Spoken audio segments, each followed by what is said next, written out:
l'écoutaient attentivement. Ils les avaient longtemps étonnés par ses actes de magie. Mais quand ils eurent cru à Philippe, il leur annonçait la bonne nouvelle du royaume de Dieu et du nom de Jésus-Christ. Hommes et femmes se firent baptiser. Simon lui-même crut. Et après avoir été baptisé, il ne quittait plus Philippe et il voyait avec étonnement les miracles et les grands prodiges qui s'opéraient. Bien-aimés dans le Seigneur, après la descente du Saint-Esprit, les apôtres se sont mis au travail. Ils ont commencé à parcourir les villes, aller de ville en ville et de village en village afin de prêcher et d'annoncer la bonne nouvelle du royaume des cieux. Tous étaient des disciples et tous étaient des missionnaires. Très différents de ces chrétiens que nous avons de nos jours dans nos églises où nous restons sur place pendant des années au lieu d'aller et de faire de toutes les nations des disciples.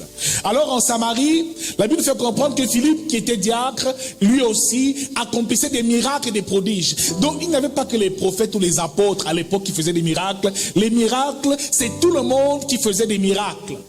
C'est tout le monde qui priait. C'est tout le monde qui guérissait. Et la Bible nous fait comprendre ici que Philippe accomplissait vraiment des miracles incroyables. Mais quelque chose de terrible en Samarie s'est produit. C'est qu'en Samarie, il y avait Simon le magicien ou Simon le mage. C'est un homme qui brillait par ses tours de magie. Alors il étonnait. Tout le monde était attentif lorsqu'il faisait ses tour de prestidigitation et de magie devant les autres, les hommes. Tout le monde disait, cette fois-là, voilà la puissance de Dieu la grande. Bien aimé, ce qui veut dire qu'à un certain niveau, certaines personnes n'arrivent plus à faire la différence entre le miracle qui vient de Dieu et le miracle qui vient du monde des ténèbres. Ce qui veut dire que ce n'est pas le miracle qui compte, mais c'est la source du miracle et découvrir d'où vient le miracle. Bien aimé, Simon était un magicien. Et la Bible déclare que tous, depuis le plus petit jusqu'au plus grand, l'écoutaient attentivement. Il provoquait l'étonnement du peuple de Samarie, dont tous étaient étonnés quand ils voyaient les miracles qu'il accomplissait. Mon frère, dans le monde des ténèbres, il est aussi possible d'accomplir des miracles. Et voyez-vous comment est-ce que Pharaon lui aussi avait ses magiciens. Lorsque Moïse a changé le bâton en serpent, eux aussi ont changé leur bâton en serpent. Donc bien aimés dans le Seigneur, faisons attention. En Samarie, Simon le mage était là, mais lui aussi impressionnait. Ils attribuaient à Simon des capacités surnaturelles venant de Dieu. Au verset 12, la Bible nous fait comprendre ici. Mais quand ils eurent cru, avec moi Dieu fait toujours la différence. Dès qu'ils eurent cru quoi? À Philippe, qui leur annonçait la bonne nouvelle du royaume de Dieu et du nom de Jésus-Christ, hommes et femmes se firent baptiser. Durant notre marche avec Dieu, il est important en tant que chrétien d'avoir le discernement des esprits. Et selon les Saintes Écritures, la Bible nous met en garde contre les magiciens, contre les faux prophètes, des personnes qui ne sont pas envoyées par Dieu, mais qui peuvent quand même impressionner. Alors à tous ceux qui aiment les miracles là, dis à quelqu'un, faites attention. À tous ceux qui aiment les prodiges, faites attention. Parce que tout miracle ne vient pas de Dieu. Il y a des prodiges, il y a des signes, des miracles qui viennent tout droit des profondeurs de l'enfer. Comment reconnaître ce genre de choses? Comment savoir que ça c'est un faux miracle? Ou alors cette personne est un magicien? La première chose, numéro 1, tu dois le découvrir aujourd'hui, c'est la recherche du sensationnel. Il faut qu'il impressionne. Et la Bible déclare que Simon impressionné par ses tours de magie. Donc tout ce qui est impressionnant, sensationnel, où on allume le feu, on fait des choses incroyables, on agit d'une façon étrange pour faire ci ou pour faire cela, tout ce qui est quête de sensation qui touche nos cœurs et nos émotions, il faut faire attention. Dieu n'est pas dans les sensations. Jésus ne recherche pas le sensationnel. Et la Bible nous déclare dans Isaïe 53 qu'il n'avait même rien pour plaire aux yeux des hommes. Quand Dieu fait quelque chose, ce n'est pas pour impressionner les gens. Je ne veux pas impressionner quelqu'un. Et Jésus ne veut que personne ne soit impressionné. La première chose et le premier signe, c'est que il suscitait l'étonnement des gens et ces personnes-là étaient impressionnées. Ils étaient tous à la quête du sensationnel et ces hommes ou ces femmes, comme premier signe, c'est qu'ils recherchent le sensationnel. Bien-aimés dans le Seigneur, le miracle de Dieu est simple.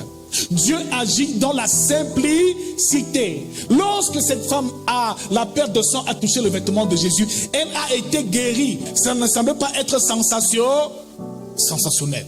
Lorsqu'il a guéri Bartimée qui était aveugle, Jésus a prié pour lui, il a retrouvé la vue. Ce n'était pas sensationnel. C'est vrai, les gens étaient impressionnés, c'est vrai. Mais le but que Jésus voulait atteindre, c'était qu'il voulait que leur cœur soit gagné. Le but de tout miracle n'est pas d'impressionner les hommes, mais c'est d'amener les hommes à Jésus-Christ. Ce n'est pas que l'homme s'octroie le pouvoir à lui, mais qu'il donne la gloire à Jésus et à Dieu. Et ici, cet homme ne donnait pas la gloire à Dieu. C'est lui qui impressionnait. Ce n'était pas Jésus qui impressionnait. Ce n'était pas Dieu qui impressionnait. Faites bien attention entre Dieu et l'homme. Dans un environnement où l'homme est magnifié, où l'homme est célébré, il n'y a jamais Dieu. Cet homme était sensationnel. Et si tu veux les sensations, il y en a dans le monde. J'ai vu des personnes qui avaient reçu des pouvoirs, on ne sait d'où. Ils t'imposent les mains, c'est le feu qui sort physiquement. Et quand on voit ça, les gens disent, ah, il y a Dieu, il y a Dieu. Ils viennent d'en remplir. Les foules suivent. Parce elles sont à la recherche du sensationnel. Ce qui touche les sens, ce qui excite, ce qui agite. Il y a des endroits où quand le chrétien va, quand il n'y a pas de mouvement, il sent qu'il n'y a même pas le Saint-Esprit. C'est une erreur. Deuxième signe, la séduction. Car le but du sensationnel nous conduit directement à la séduction, et c'est une forme de séduction. Le but, c'est d'impressionner et de te séduire lorsque tu es en face de telle chose. Simon le magicien était un séducteur. Et la première chose qui permet à ce qu'il séduise, c'est ce qui sort de sa bouche. Comme dans Genèse chapitre 3, le serpent a parlé à Ève pour la séduire. Un faux prophète ou un magicien, quand il parlera, ce sera premièrement pour te séduire. Te dire ce que tu veux entendre. Te dire ce que tu aimes entendre. Et te dire des choses qui t'arrangent. Un vrai prophète ne dit pas les choses qui plaisent. La vraie prophétie n'a pas pour mission, ni même pour vocation, de toucher les émotions, les sentiments des hommes. Quand un prophète parle, c'est Dieu qui parle. Et quand Dieu parle, c'est pour amener son peuple à la repentance. C'est pour que son peuple change de chemin. Il en était ainsi pour tous les prophètes qui ont existé. Jonas, lorsqu'il a été envoyé à Ninive, c'était pour parler contre le peuple de Ninive et dire au peuple de Ninive de se repentir parce que la colère de Dieu allait s'abattre sur eux. Lorsqu'il appelle Jérémie dans Jérémie chapitre 1 au verset 5, la Bible nous fait comprendre que Jérémie avait été choisi depuis le sein de sa mère. Il l'a envoyé pour arracher, déraciner, détruire, et rebâtir, bâtir par la suite. Donc la mission de Jérémie, c'était de venir rétablir l'ordre de Dieu en Israël. Mon frère, quand un prophète parle, c'est la voix de Dieu. Le prophète ne dit jamais des choses pour plaire à quelqu'un. Ésaïe, dans Ésaïe chapitre 20 au verset 2, Dieu lui dit, pour servir des présages à l'Égypte et à l'Éthiopie, tu te promèneras nu, leur honte sera dévoilée. Mon frère, Ésaïe se promenait nu et pieds nus, déchaussés devant la face de Dieu et devant tout le monde pour servir de présage. Mon frère, lorsque Dieu parle, c'est pour ramener le peuple à l'obéissance. Aucune prophétie n'a pour vocation de te dire ce qui t'arrange. Aucune parole venant de l'Éternel n'a pour but de te dire ce qui t'arrange. Mon frère, même quand le grand Moïse est allé voir Pharaon, c'était pour lui dire, libère le peuple. Est-ce que ça arrangeait Pharaon de libérer le peuple? Ça n'arrangeait pas Pharaon.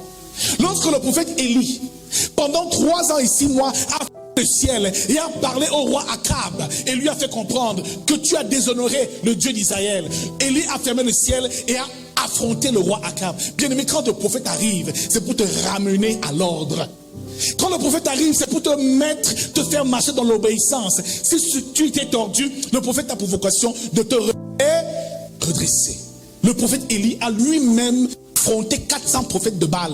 Être prophète, ce n'est pas dire des choses qui plaisent. Lorsqu'on te dit ce qui flatte ton ego et qui te fait plaisir, fais attention. De nos jours, on prêche beaucoup de choses. On prophétise ton mariage, on prophétise ton voyage, mais on ne prophétise jamais ton péché. Pourquoi? Pourquoi est-ce qu'on ne parle pas de ce qui ne va pas? Mais on ne parle que des choses que tu veux entendre.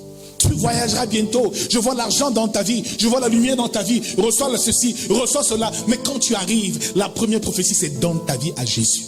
La première chose, c'est répands-toi. Et Jean-Baptiste disait cela, répandez-vous. Prophète Jean-Baptiste. Matthieu chapitre 3, il appelle les scribes et les pharisiens qui venaient le voir au Jourdain quand il baptisait. Il dit race de vipères, race de vipères. produisait du fruit digne de la repentance. C'est ce que Jean-Baptiste prêchait au Jourdain.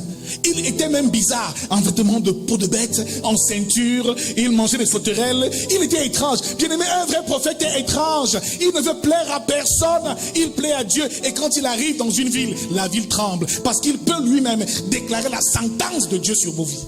Parce que ce que nous voyons de nos jours semble un peu étrange. Faites attention au discours qui ne t'amène pas à la repentance. Tous les prophètes qui ont opéré au nom de l'Éternel ont même été combattus. Jésus lui-même a été combattu. Dans Matthieu chapitre 12 au verset 14, Jésus parle et dit « Race de vipères, comment pourriez-vous dire de bonnes choses, méchants comme vous êtes, car c'est de l'abondance du cœur que la bouche parle. » Jésus a refusé un miracle à ces pharisiens qui venaient lui dire « Jésus, montre-nous un miracle, donne-nous un miracle. » Il ne vous en sera fait aucun autre que celui de Jonas, qui 3 jours a été dans le ventre du poisson et est ressorti. Jésus même a refusé des miracles à certaines personnes. Si vous ne le saviez pas, c'est écrit dans la Bible. Donc, des prophètes, quand ils arrivaient, c'était plutôt des hommes qui apportaient la sentence de Dieu. Quand Ésaïe est venu auprès du roi Ézéchias, c'était pour lui dire que tu vas mourir, prépare tes affaires. Donc la vue d'un prophète doit faire peur. Parce que quand tu le vois, tu vois que tu as envie de pécher. Tu sens que je dois me rendre. Tu ne peux pas venir à l'office d'un prophète et te sentir à l'aise. Fais attention.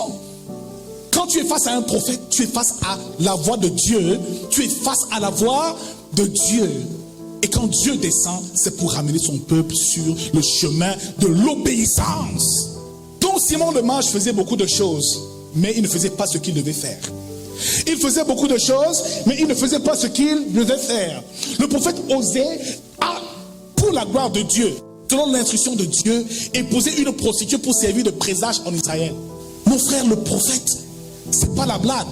Il ne vient pas vous dire ce que vous voulez entendre. Et vous voyez, même quand Élisée a décidé de guérir Naaman le Syrien, qui était lépreux, il n'est pas sorti de sa chaise, de sa maison. Il y va te jeter 7 fois dans le... Naaman dit, mais l'offrande, je ne prends pas ton offrande. Je ne prends pas, je lui touche même. Bien aimé, le prophète, quand il parle, c'est Dieu qui parle. Et Dieu parle quand les choses vont mal. Quand on va bien, Dieu ne dit souvent rien. Et quand il parle, c'est pour amener le cœur du peuple à l'obéissance à Dieu. C'est pour ça que Jésus dit, je ne suis pas venu apporter la paix, mais l'épée. Je suis venu rétablir l'ordre de Dieu sur terre. C'est ça la voix prophétique. Alléluia. Jean-Baptiste a fait la même chose. C'était un homme étrange. Quand on le rencontre, ça fait peur. Et Esaïe, quand il l'entend, on dit, quand il arrive dans une ville, la ville tremble, on dit, mais qu'est-ce que le prophète va nous annoncer ici? Qu'est-ce qu'on fait de mal? Et tout de suite, quand il prophétise, le peuple se répand et par la suite, Dieu rétablit l'ordre dans l'église, dans son royaume, dans sa nation. Simon le Mage était un séducteur. Dis avec moi, un séducteur. Une autre chose qui caractérise ici la magie dans l'église, ou la magie dans l'office de Dieu, c'est numéro 2, que la gloire de Dieu revienne à un homme. Ça veut dire que l'homme s'approprie la gloire de Dieu. C'est lui qu'on admire. On n'admire plus Christ. Il aime que les hommes se prosternent devant lui, lui fassent des courbettes, qu'on le célèbre. On construit un grand trône, on l'établit. Mon frère, fais attention à ce que tu vois, et que tout ce que tu vois soit conforme à la saine doctrine. Où que tu ailles, il faut avoir le discernement. La quête de la gloire humaine. Pas de la gloire de Dieu, mais de la gloire des hommes. Bien aimés, nous ne sommes pas obligés de prophétiser en public. C'est pas obligé. Les gens allaient voir le voyant quand ils voulaient avoir la parole de Dieu. Ils se déplaçaient pour aller vers le prophète. Mon frère, généralement quand Dieu parle, souvent c'est pour te révéler ton péché, ce que tu fais de mal. Mais c'est pas évident de le faire en public. Pourquoi tout ce spectacle? Le but c'est de séduire. Il faut qu'on voit comment tu tombes. Il faut qu'on voit comment tu te roules par terre. Comment tu vomis pour faire... Quelle est la propagande derrière?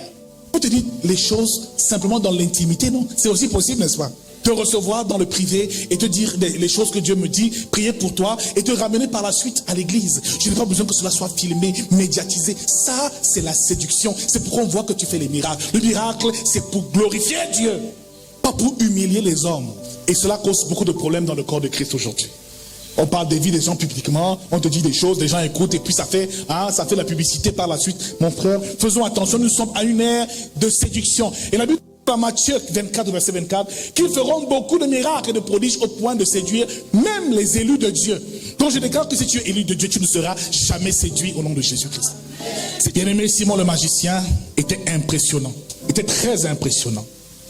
Mais malgré le fait qu'il faisait des miracles, au verset 12, mais quand ils eurent cru, ça veut dire tous ces hommes qui suivaient Simon le mage, le magicien, quand ils eurent cru à Philippe, qui était diacre, il leur annonçait la bonne nouvelle du royaume de Dieu et du nom du Jésus-Christ. Hommes et femmes se furent baptisés. Ce que tu dois comprendre par la suite, c'est que la foi qui conduit à la conversion ne vient pas du miracle, mais vient de la bonne nouvelle du royaume des cieux qui est prêchée.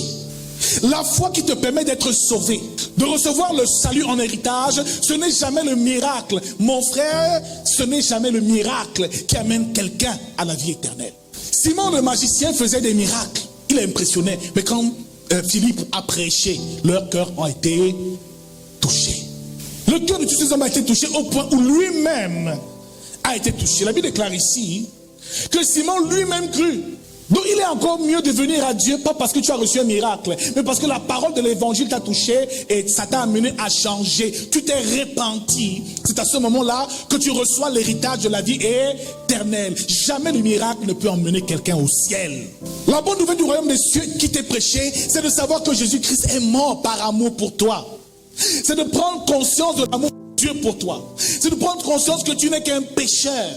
Et que tu as besoin du salut, tu as besoin que Dieu te vienne en aide. Dans Actes chapitre 2, la Bible fait comprendre que tous ceux qui étaient là, on dit maintenant après Pierre, après ce discours, qu'allons-nous faire? Il dit repentez-vous et soyez tous baptisés au nom de Jésus-Christ pour le pardon de vos péchés et vous recevrez le Saint-Esprit. Bien-aimés dans le Seigneur, la véritable foi en Jésus-Christ.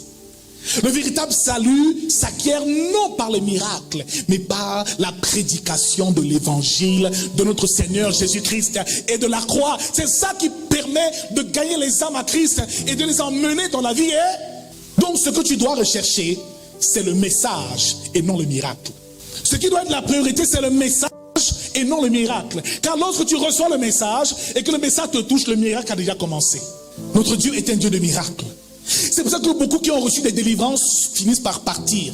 C'est pour ça que beaucoup qui ont reçu des guérisons finissent par quitter l'église. Parce qu'ils n'ont pas reçu la parole de l'évangile dans leur cœur. Ils n'ont jamais été sauvés, ni même convertis. Le miracle ne peut sauver personne. Celui qui a reçu le Seigneur Jésus-Christ comme son Seigneur et Sauveur, et qui l'a accepté dans son cœur, mon frère, ma soeur, lorsque celui-là reçoit le miracle, il reste dans la présence de Dieu. Mais celui qui vient pour le miracle, c'est tout autre chose.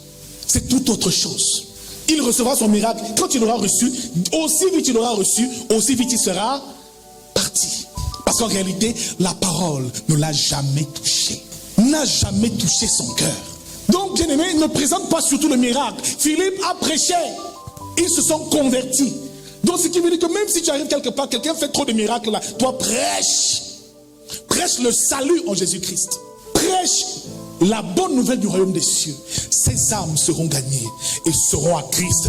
Je le déclare sur ta vie, que cela soit ta recherche et ta priorité au nom de Jésus. Donc ne viens pas chercher les miracles. Quand tu reçois Christ, le miracle a déjà comment? Tu deviens une nouvelle créature. Les choses anciennes sont passées et toute chose devient. C'est le plus grand miracle dans la vie du chrétien, la nouvelle naissance. Mon frère, ma soeur, ici, Simon était puissant. Il accomplirait des choses terribles. Mais la Bible déclare que Simon lui-même crut. Donc lui-même, son cœur a été touché. Son cœur a été touché. Et rien ne dit. Et c'est sûr, Philippe faisait aussi beaucoup de miracles, des prodiges, certainement. Mais ici, ce qui a touché ce peuple, c'est la parole. Simon lui-même crut. Et après avoir été baptisé, il ne quittait plus Philippe. Et il voyait avec étonnement les miracles et les grands prodiges qui s'opéraient. Donc quand tu deviens enfant de Dieu, les miracles et les prodiges deviennent naturels. Tu vis dans le surnaturel. Ta vie est miraculeuse. Le problème, c'est qu'on n'accepte pas Jésus-Christ. On n'arrive même pas aux eaux de baptême. On se limite à un certain niveau. Si tu te contentes du miracle, mon frère, tu ne jouiras jamais de la grâce, ni même du salut en Jésus-Christ. Mais celui-là qui croit de son cœur et qui confesse de sa bouche le nom du Seigneur Jésus-Christ sera sauvé. Il dit sera sauvé lui et toute sa famille. Donc il suffit que tu sois sauvé pour que ta famille entière soit sauvée. Le problème, c'est est-ce que tu as réellement cru? Es-tu réellement conscient de l'amour de Dieu? Sommes-nous conscients du sacrifice de Jésus-Christ à la croix? Avons-nous intégré cela? C'est de là que provient le miracle. Amen. La Bible déclare ici donc que Simon a commencé à suivre Philippe. Et que Simon lui-même était émerveillé par les miracles que Philippe accomplissait par le Saint-Esprit. Simon, le magicien, a accepté et a suivi Philippe. Bien-aimé dans le Seigneur, mais quelque chose d'étrange se produit.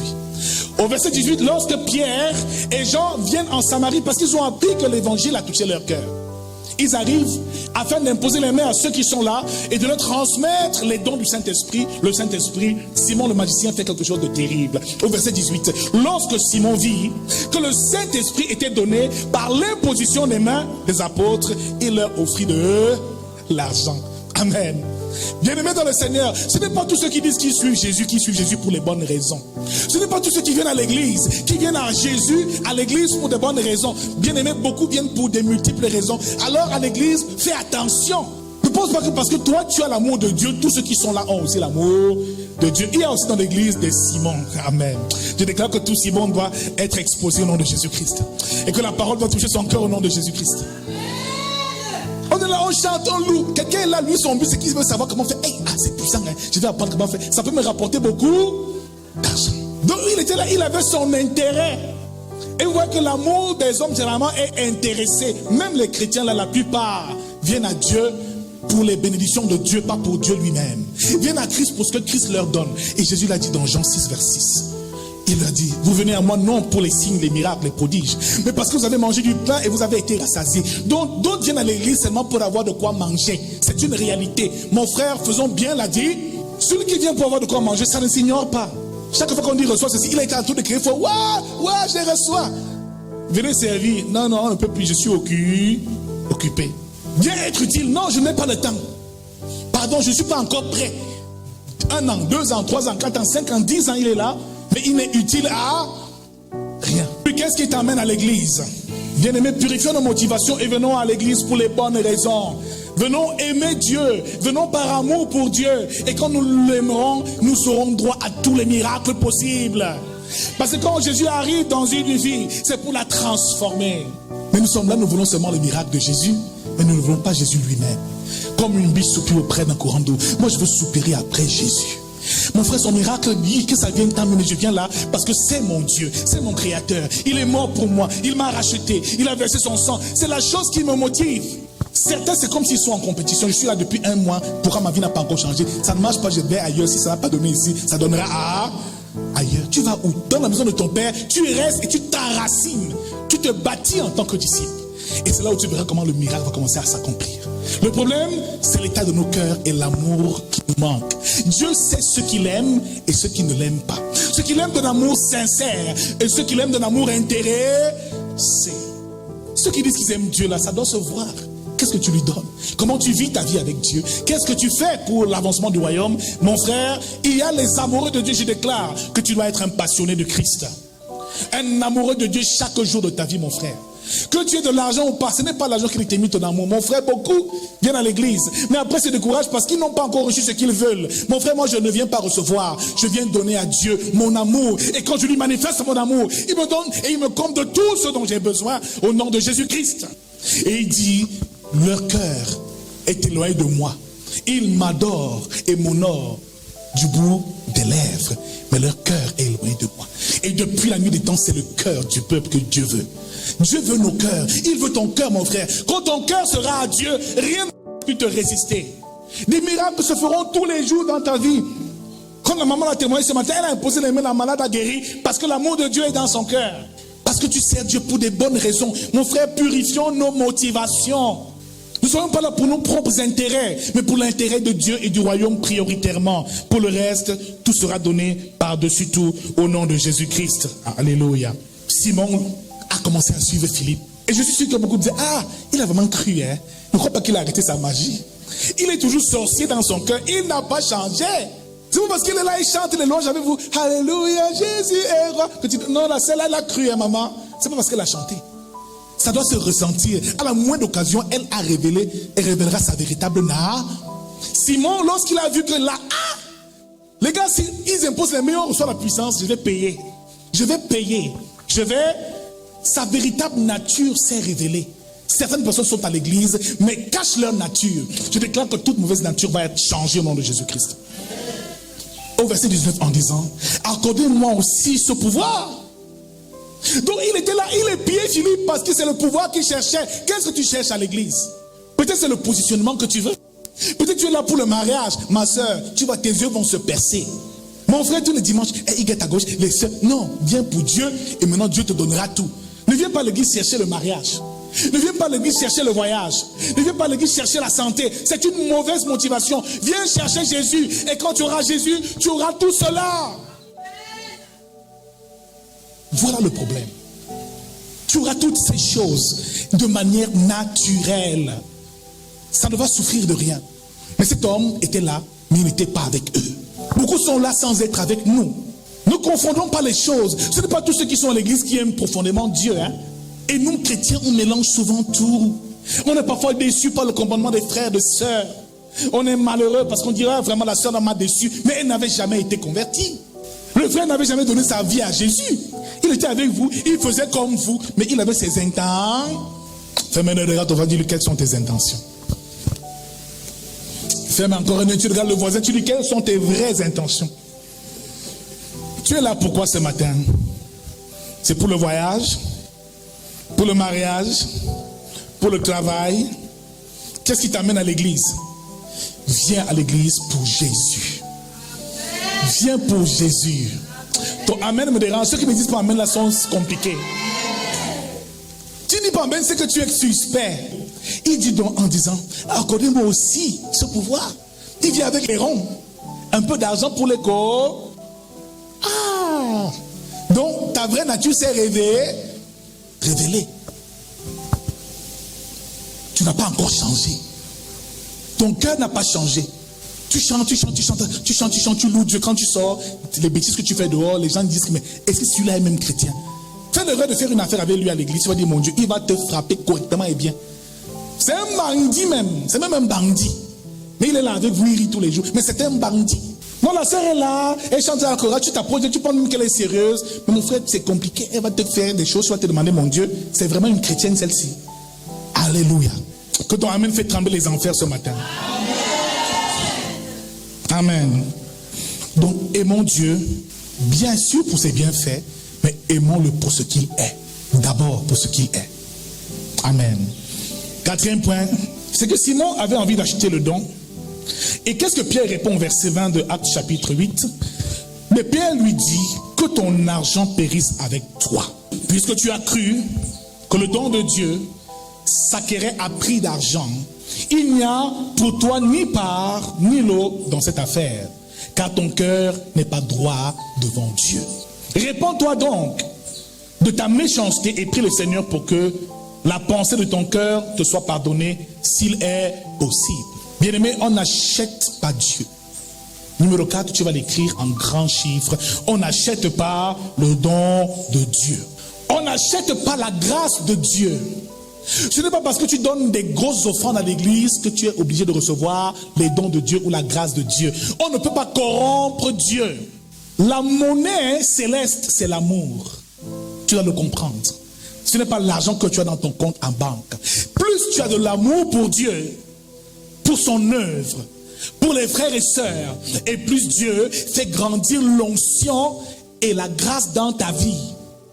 C'est pour ça que Jésus a dit à Pierre dans Jean chapitre 21 verset 4, même tu, Pierre, même tu, si tu m'aimes, paie mes brebis.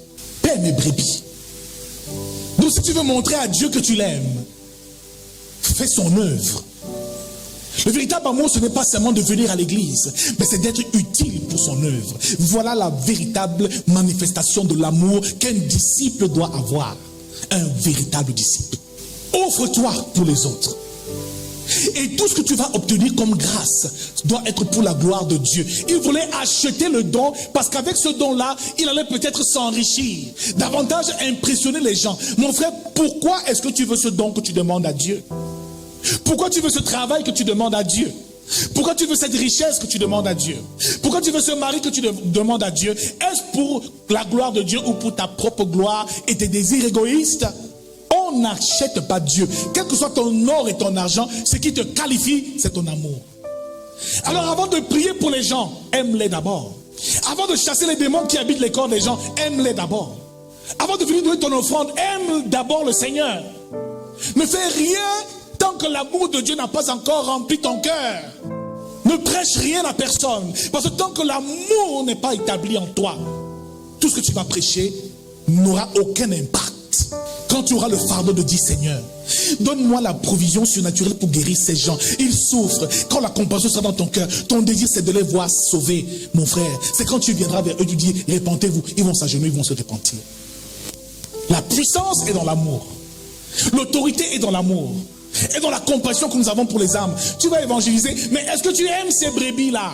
Est-ce que tu les aimes sincèrement? Est-ce qu'il t'est arrivé de voir, de pleurer quand tu vois une jeune sœur dans un bar en train de boire de l'alcool? Mon frère, ça m'arrive quand je vois quelqu'un au bar en train de boire toute une nuit dans l'ivresse. Je pleure dans mon cœur. Je dis, Seigneur, regarde comment ces âmes se perdent, comment le diable détourne les âmes. J'ai mal. Et c'est de cette douleur que vient la grâce et la puissance et l'onction pour aller leur parler.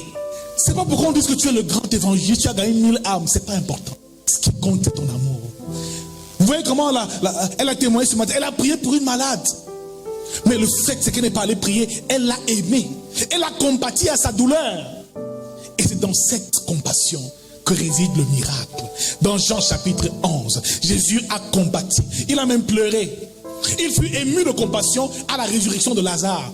Bien-aimé, tant que tu n'aimes pas, tu ne peux jamais accomplir rien d'impressionnant avec Dieu. Dans le service que tu fais, dans ton ministère, dans les dons que tu as reçus, tu n'atteindras jamais l'excellence en Christ tant que l'amour ne sera établi dans ton cœur. C'est pour ça qu'il leur dit, à cela tous sauront que vous êtes mes disciples, si vous vous aimez les uns les autres. Tout part de l'amour. La fondation de la vie chrétienne à présent, après la mort de Jésus, c'est l'amour. Romains 13 dit, l'accomplissement de la loi, c'est l'amour. Il est venu accomplir la loi. Il est venu établir l'amour sur terre.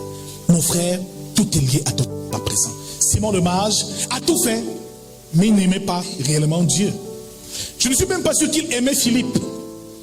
Certains peuvent être à l'église pendant 10 ans, mais n'aiment même pas leur frère en Christ, n'aiment pas leur pasteur, mais ils aiment la parole que le pasteur prêche, mais ils ne l'aiment pas en réalité.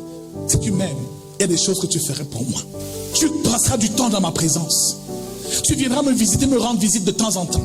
Quand je suis malade, tu peux venir à l'hôpital me réconforter.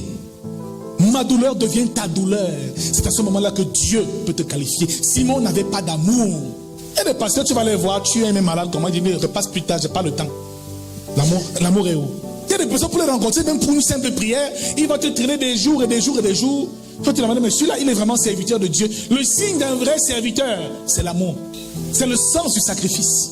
C'est qu'il est toujours volontaire pour faire l'œuvre de Dieu. À chaque fois, tant que tu n'as pas encore ce fardeau dans ton cœur, l'amour de Dieu n'est pas encore établi dans ta vie. Le jour où tu vas dire, non, cette fois-ci, je vais m'occuper des malades. Je vais m'occuper des pauvres. Je vais prier pour ceux qui souffrent à l'église. Je vais m'occuper des problèmes de l'église, de financer ci ou cela, d'être utile. C'est à ce moment-là que Dieu aura vraiment touché ton cœur. Tant que l'évangile ne touche pas ton cœur, rien ne peut avancer. C'était le cas de Simon le magicien. Dis avec moi, l'amour est la première qualité d'un disciple. Qui a été béni ce matin, qui a été vraiment béni ce matin, qui a été puissamment béni ce matin. Le Seigneur veut bâtir une nouvelle fondation dans nos vies. Ne vois pas le nombre que nous sommes. Bientôt nous serons des milliers. Bientôt des foules, des nations viendront ici. Et nous parcourrons le monde pour la gloire de notre Seigneur. Nous sommes au début de cette vision, mon frère. Dieu veut t'établir. Et il veut t'établir dans l'amour. Il veut que le fondement soit l'amour. Dis avec moi l'amour. L'amour de Dieu. L'amour des frères. C'est de là que tout part. C'est la base de tout. C'est la base de tout. On va se lever pour adorer notre Dieu ce matin.